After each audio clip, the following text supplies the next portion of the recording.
We're in the dawn of an era of ultra-large systems. We've got big data, we've got big electrical grids, we even have big business, we have massive financial networks where billions of dollars are zipping around the globe in almost real time. If there's a monsoon in Thailand, it can affect the bottom line of a small business in Brooklyn. One thing we don't have yet is we don't have ultra-large scale manufacturing. Some of you might disagree. People will say we've had mass manufacturing for over a century now in most developed nations. Our supply chains are global, and raw materials and unassembled parts move around the world extremely quickly. The reason that manufacturing isn't ultra-large yet, at least in my mind, is that the tools for design and manufacturing haven't yet gotten small. What do I mean by this? Let's take a look at the way things are made right now. Things are made centrally. They're made in factories. They're made in factories that are central hubs of production. Factories are dedicated to making a particular part or product with big assembly lines and lots of workers. Design takes place for the most part in studios made up of professional designers. So what is it going to take to create small tools that will then together generate an ultra-large system of decentralized manufacturing?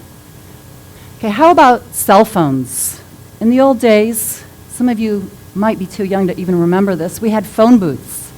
A single phone booth would serve a few city blocks of people, and at home people had landlines. A single family would pretty much share the landline. If you had brothers and sisters, you would pick up the phone while somebody else was talking, and there would be big battles about who gets to use the phone. Today, we have cell phones. An estimated 60% of the world's population has a cell phone. Each cell phone by itself is tiny. That's not where the power lies. The power of cell phones lies in the fact that together, these billions of cell phones all over the world create a gigantic, distributed, and extremely powerful, ultra-large system of communication. There's a novel manufacturing machine that's been around for a few decades. However, it's advancing. This small manufacturing machine is going to change manufacturing. This machine is going to help manufacturing evolve into a new model. What is this machine? It's called a 3D printer. This radical manufacturing machine is going to change the paradigm of mass manufacturing to one that's decentralized, built on a foundation of ultra-large networks of small manufacturing nodes. I call this ultra-large network of manufacturing nodes cloud manufacturing. Like billions of cell phones, we will have millions of small autonomous nodes of production. As defined by Wikipedia, cloud manufacturing systems, the various manufacturing resources and abilities can be intelligently sensed and connected into a wider internet and automatically managed and controlled. In his landmark book, The Long Tail, author Chris Anderson described how individual authors for centuries have struggled to make their voices heard. With the internet, bloggers, their collective power of bloggers has largely replaced a centralized power of journalists working in large media companies. He called that ants with megaphones. And what I think of when I think of these decentralized nodes of cloud production or cloud manufacturing, I think of all of us as ants with factories. So how is this happening? Well, 3D printers are getting cheaper and cheaper. The technology is rapidly improving, even on the low-end machines.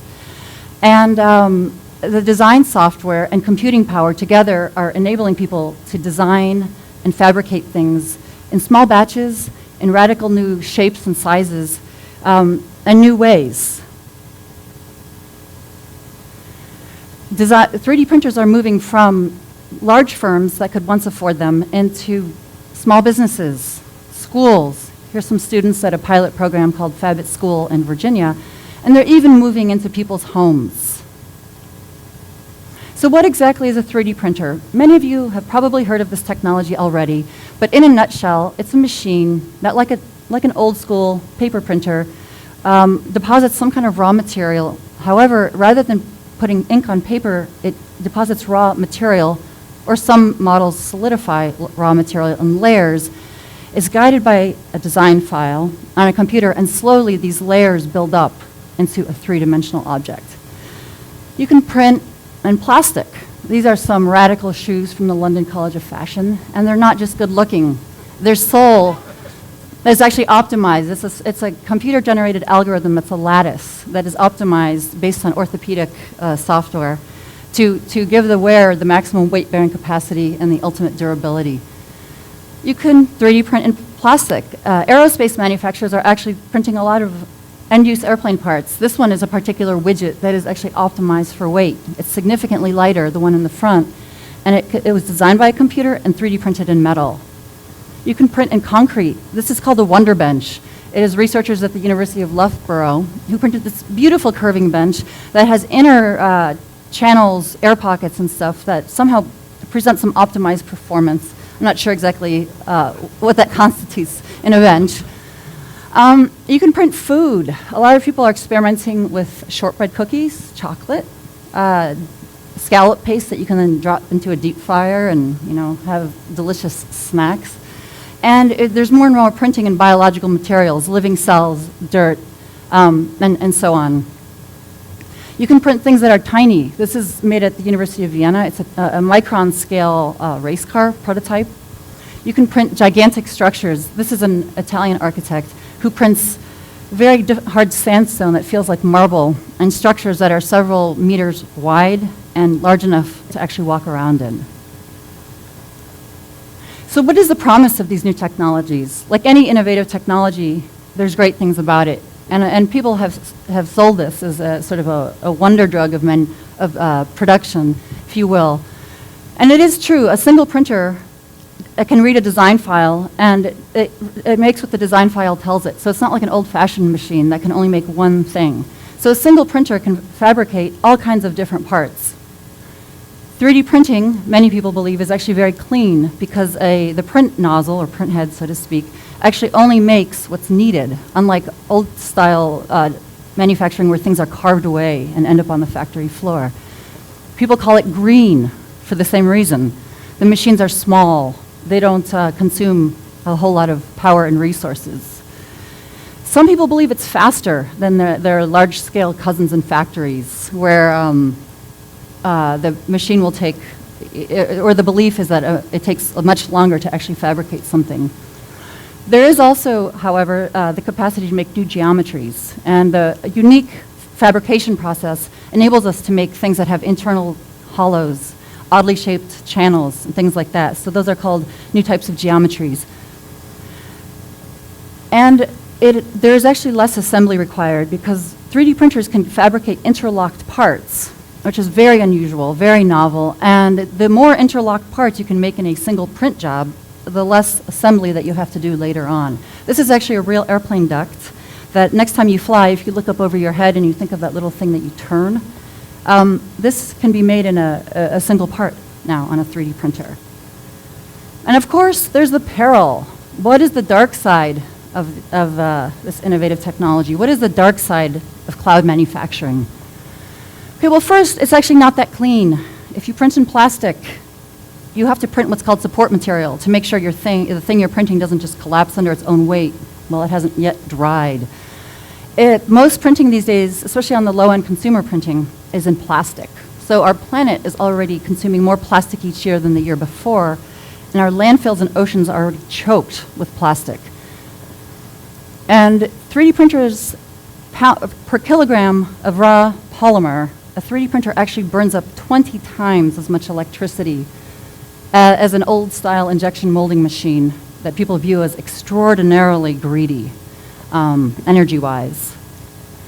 And finally, there's this phenomenon that I've termed physical debugging, that people, if they're given access to a quick, ready machine that can spit out their design prototype, They start debugging in the real world. So in software, you could click compile and something might break, but it didn't do too much damage.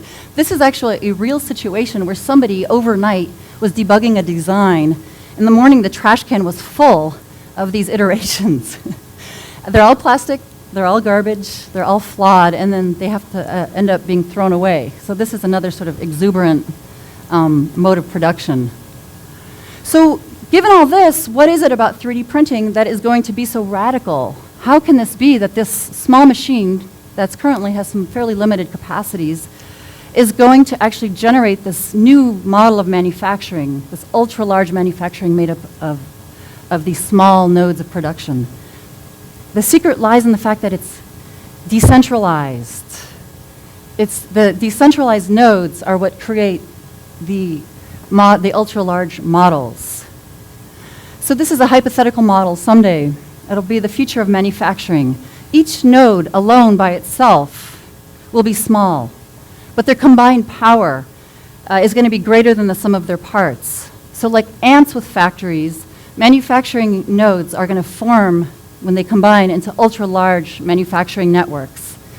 Each node is going to be versatile because a single printer can make many different things. Each node will make a variety of parts, products, on demand. We will see distributed capacity for design and production that we have never seen before. Cloud manufacturing, 3D printing, is going to fuel innovation, and the way it's going to do that is by lowering barriers to entry. So if those of you who work in software, you know that innovation has taken place more quickly in the software world because the digital realm is more forgiving. There's no materials involved. There's no supply chains. There's no transportation. And so it's easier to innovate when you're working in the digital realm.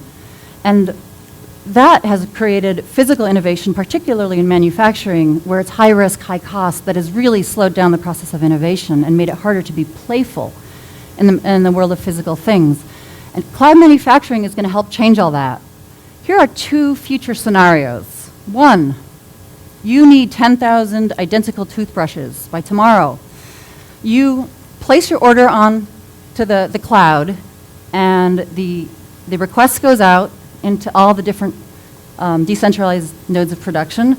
Overnight, each node is assigned a few toothbrushes. They 3D print these overnight and then ship them to you in the morning. Does this make sense? No, it doesn't. Cloud manufacturing and distributed nodes of production do not make sense when you're making commodity items in tremendous numbers. However, let's take a different scenario. You're trying to make a motorcycle, a custom motorcycle. You need 1,000 custom parts, and you want them by tomorrow. You click submit, and the request goes out on the network. Each node will overnight fabricate a custom part, ship them to you. In the morning, you open your door, and there is an avalanche of custom parts just waiting for you to assemble. So just like in the digital world, when you're using a cloud network, you don't worry about whether the cloud can handle your request. The cloud takes care of itself, it distributes the load, and you just get your work done. It's going to be the same thing in cloud manufacturing. You will click submit, and the network will take care of distributing the load, so it's going to be scalable. So what are the risks here? Any new technology, like I mentioned earlier, has perils. So we're already starting to run into IP problems. This introduces a whole new realm of challenging copyright, patent, what's infringement, how's that going to be resolved? There are already rogue weapons being 3D printed. When production starts to become decentralized, everybody gets access to it. Central regulation becomes probably impossible. There's also the electrical consumption. I just mentioned earlier that per kilogram of raw material, a 3D printer burns up 20 times as much electricity. Imagine if we really end up with all these autonomous nodes where people are 3D printing in gigantic rows. There's going to be a lot of electricity consumed. But what's the good side? The good side is that we're going to have new tools of design and production at a low cost, available to people who have never had access to such tools before. That's the promise. Ultra-large systems of unprecedented scale have revolutionized our social lives. They've improved human rights. and they've created the opportunities for entrepreneurs to break into new markets. Future cloud manufacturing networks will create new business models and shorten supply chains. They will enable us to tap into on-demand production capacities overnight at the click of a button. All of us will find it easier to innovate and to take risks and to rapidly adapt to changing market demands and to tap into new opportunities. Thank you.